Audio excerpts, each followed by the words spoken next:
Free socks.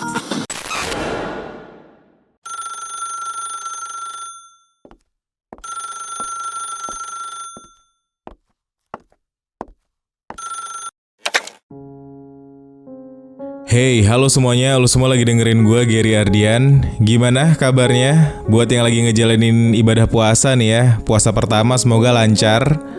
Dikit lagi buat buka puasanya, karena ini pasti gue upload di sekitar 15-30 menit sebelum buka puasa, karena emang tujuannya untuk teman ngabuburit. Buat yang lagi gak ngejalanin puasa atau gak bisa puasa karena halangan, gak masalah ya. Yang penting kita saling menoleransi aja kepada yang sedang berpuasa, oke?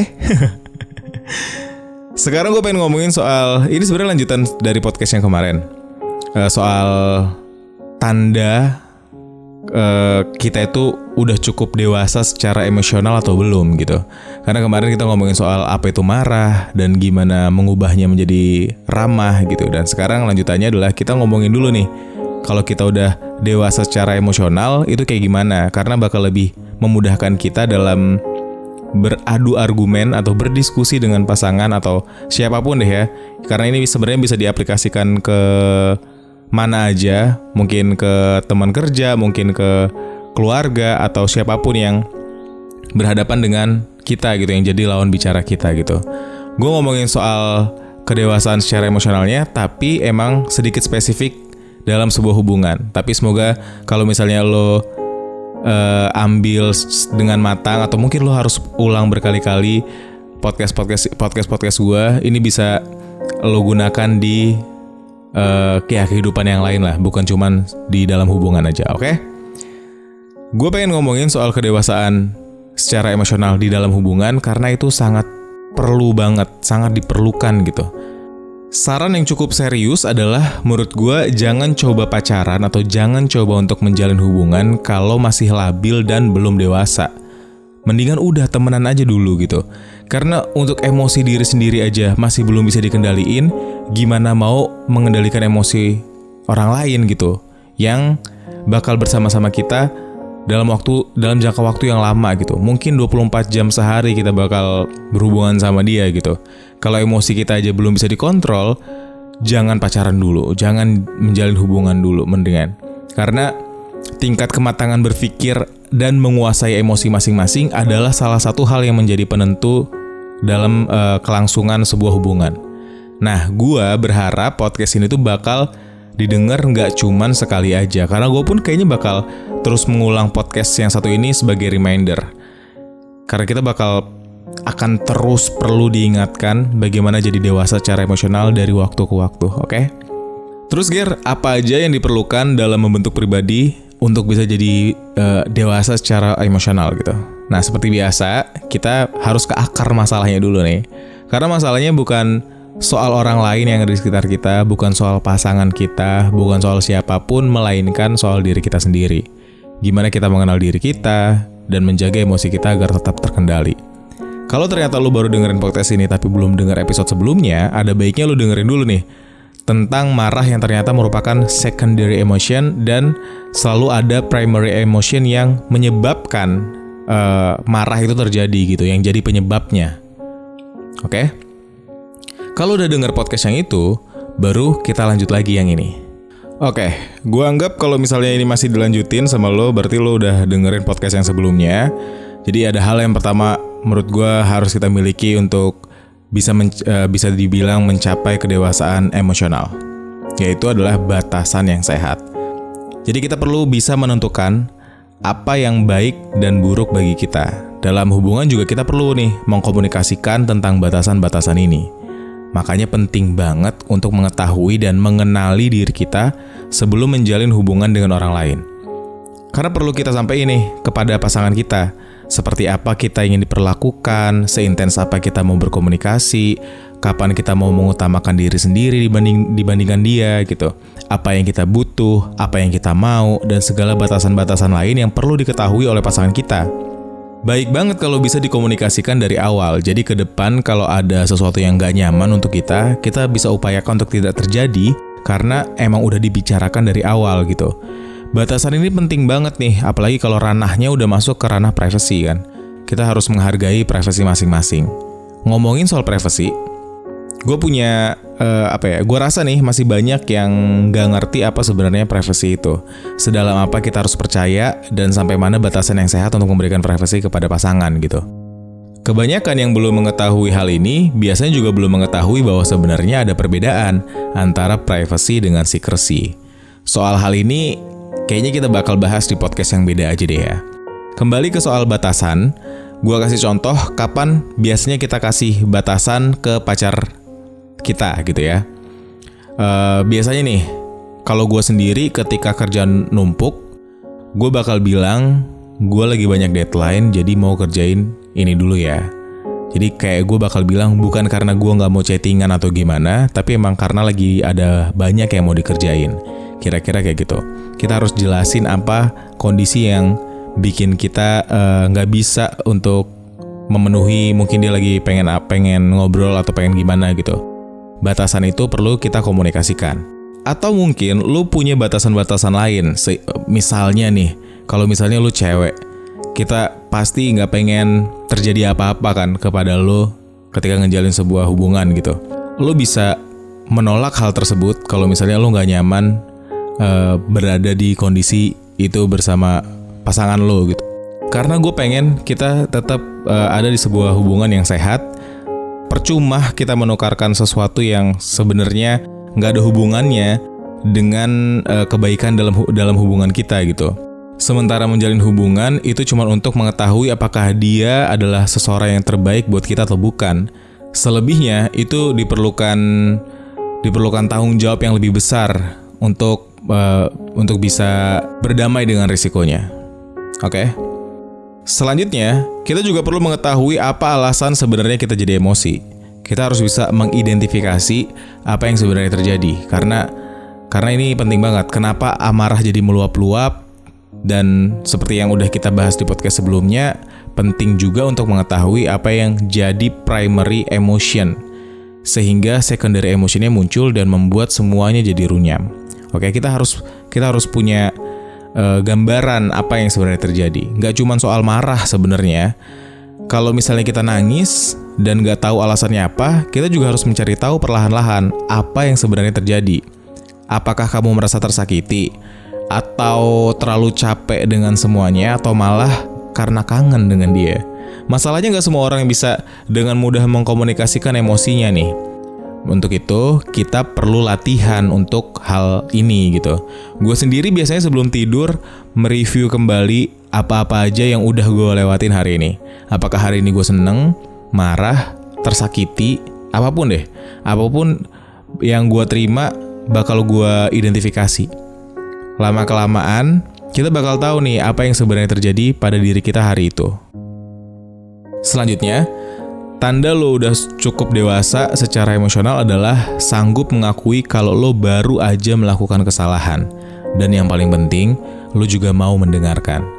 Mengakui kesalahan bisa jadi sebuah hal yang cukup menantang untuk orang-orang yang sebelumnya memang dididik untuk selalu tampil sempurna dan hebat gitu ya.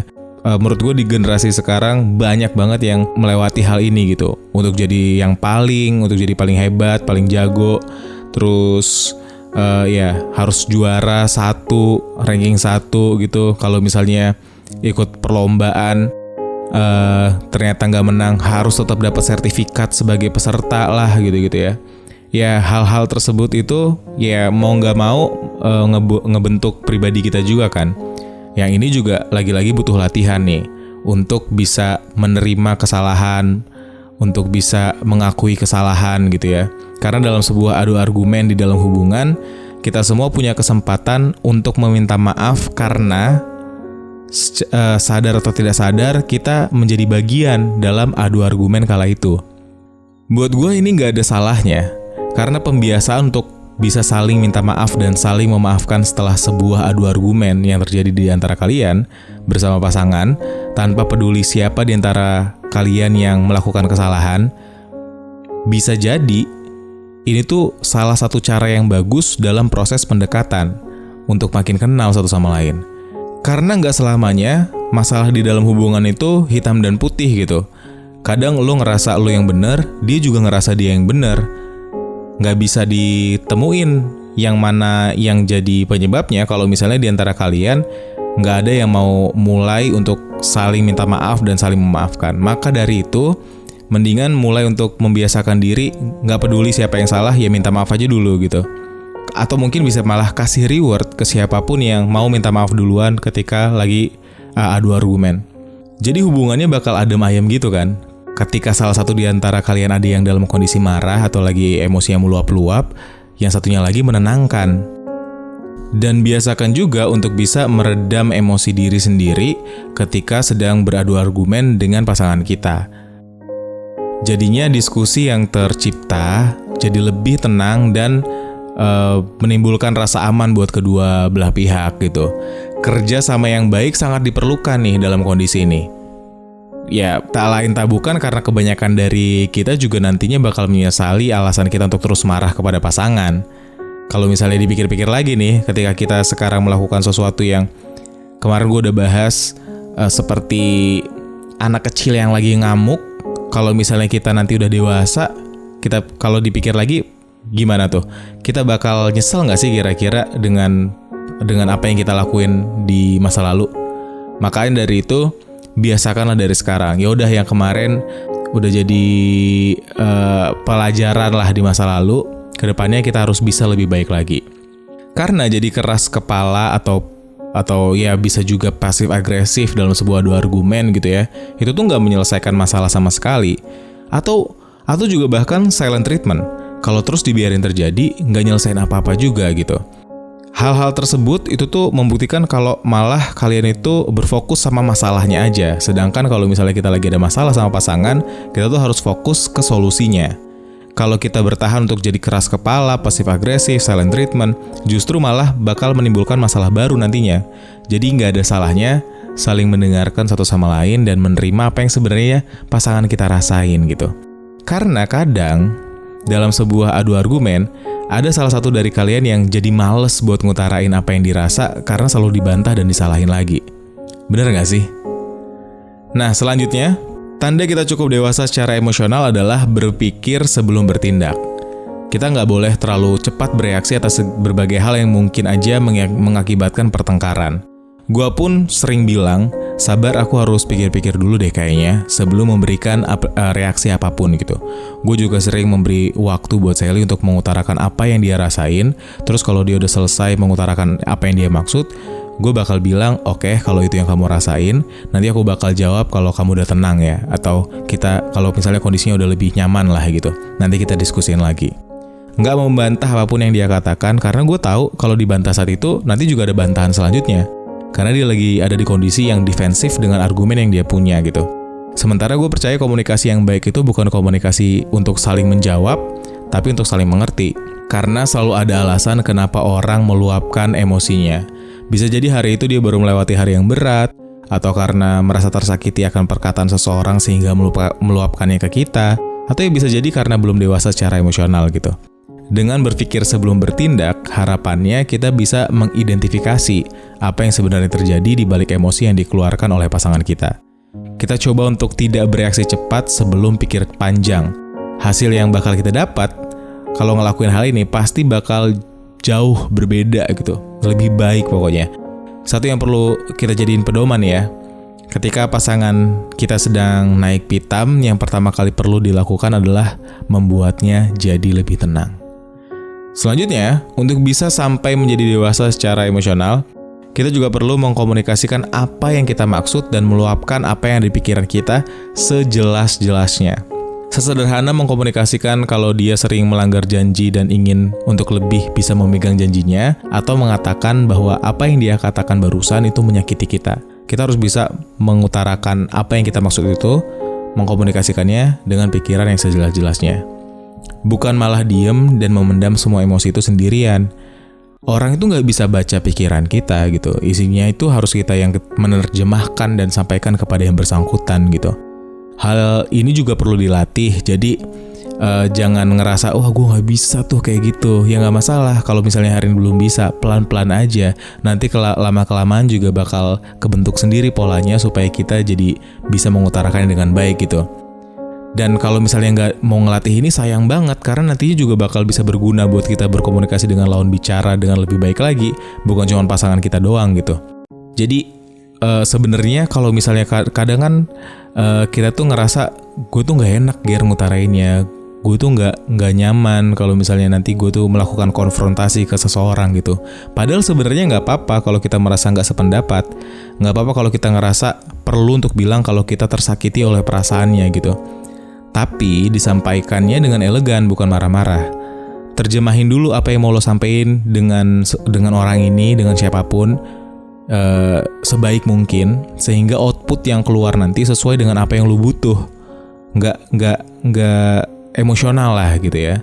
Kalau misalnya lo juga ngerasa, wah ini kayaknya kalau misalnya gue begini, gue tuh kayak kelihatan lemah, Ger. Gue tuh ntar kalau misalnya ngomong, aku sakit tau kamu kayak gini, kayak ngerasanya gue tuh nggak bisa. Ya lah, tampak lemah lah ya ibaratnya gitu ya. Nah lu jangan ngerasa kayak gitu. Karena ya kalau misalnya lu bahkan tidak mau memperlihatkan kelemahan lu di depan dia, terus hubungannya sebenarnya buat apa gitu. Kalau misalnya kalian bakal bersama dalam waktu yang lama, itu tuh bakal banyak banget kelemahan-kelemahan lo yang dia ketahuin. Dan emang harus, karena kalau misalnya kalian udah ngejalin hubungan nantinya gitu, ya nikah misalnya gitu ya, kalian tuh udah jadi satu. Udah bukan orang, ibaratnya udah bukan dua orang lagi gitu. Kalian tuh disatukan dalam satu janji yang sakral gitu. Emang harus belajar untuk menerima kelemahan masing-masing. Jadi jangan takut untuk memperlihatkannya ke pasangan, oke? Nggak bakal kenapa-napa kok. Kecuali emang lagi di awal-awal PDKT kali ya. Bingung sih itu. Lo harus cepat-cepat keluar dari zona jaga image itu ya. Nah yang terakhir nih, mungkin yang terakhir yang bisa gue kasih untuk membuat kita lebih dewasa secara emosional, yaitu memiliki kemampuan untuk memutuskan sesuatu atas keinginan kita sendiri gitu. Seseorang yang dewasa itu gak perlu didikte tentang apa yang dia mau. Sesimpel bilang kita gak bisa diajak pergi ke konser musisi yang kita kurang suka misalnya, atau sesulit memutuskan jurusan mana yang perlu kita ambil ketika kuliah. Nah untuk mengetahui apa yang baik dan tidak buat diri lo, itu penting banget karena bakal ngebuat segalanya jadi jelas. Apa yang lo butuh, apa yang gak lo suka, apa yang harus dihindari, kayak gitu-gitu ya. Ini juga bakal ngebentuk kepercayaan diri yang bakal ngebuat diri lo tuh gak memperlukan validasi dari siapapun untuk bisa jadi orang yang lo mau gitu. Sisi positifnya, pasangan juga bakal bisa lebih menghargai pendapat lo ke depannya gitu. Karena lo terkesan seperti orang yang tahu apa yang lo mau. Kedepannya kalau misalnya lo jadi orang yang kayak gitu, dia tuh bakal selalu bisa mengkomunikasikan apa yang terbaik buat kalian berdua juga gitu. Kalau terus-menerus tergantung akan keputusan-keputusan orang lain tanpa bertanya apa yang sebenarnya lo pengen lakuin di dunia ini, lo gak akan pernah dewasa. Oke? Kayaknya segitu aja yang bisa gue sampaikan untuk hari ini. Kedepannya gue bakal janji lebih sering buat podcast, apalagi selama bulan Ramadan ini. Jadi kalau lo gak pengen ketinggalan, lo harus subscribe gue dan hidupin loncengnya, oke? Notifikasinya, hidupin. Karena kadang kita udah hidupin notifikasinya aja, YouTube nih masih aja nggak ngasih tahu kalau misalnya gue baru upload video baru, kayak hoki-hokian aja gitu. Jadi mendingan lo subscribe dan hidupin loncengnya supaya bisa mendapatkan chance lebih besar untuk tahu kalau gue upload video baru. Oke? Good luck buat hubungannya ya. Dan selamat menjalankan ibadah puasa buat yang menjalankan.